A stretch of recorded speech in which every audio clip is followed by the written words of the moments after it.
कर रहे डिस्का सियालकोट से हमारी नुमाइंदे शाहिद सिद्दीकी। डिस्का बार एसोसिएशन के 2025-2026 सालाना इंतखाबात आखिरी मरहले में शामिल।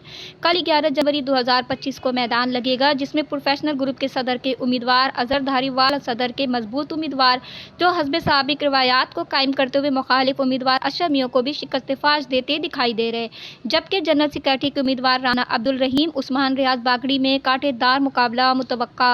उस्मान रियाज बागड़ी डिस्का शहर डिस्का से ताल्लुक़ रखते हैं। इनका मुकाबला राना अब्दुल रहीम से होगा। प्रोफेशनल ग्रुप की मुस्तहकम पोजीशन के बाइस जनरल सेक्रेटरी राना अब्दुल रहीम की जीत वाज़ा दिखाई दे रही।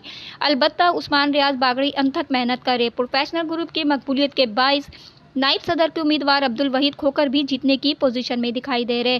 वाज़ह है, मौजूदा सदर शाहिद इकबाल गवारिया ने प्रोफेशनल ग्रुप के प्लेटफॉर्म से इलेक्शन भारी मैंडेट से जीत कर मद्दे मुकाबिल ग्रुप की बुनियादें हिला दी, जिसके बाद मुखालिफ ग्रुप ने इस बार अपना ऑफिशियल कोई उम्मीदवार मैदान में ना उतारा। अरशद मियां आज़ाद उम्मीदवार अपनी तरफ से खड़े हुए, जिन्हें अंदरूनी तौर पर राना खालिद ग्रुप की खामोश हिमायत हासिल है। इस साल भी प्रोफेशनल ग्रुप मैदान मारते दिखाई दे रहे।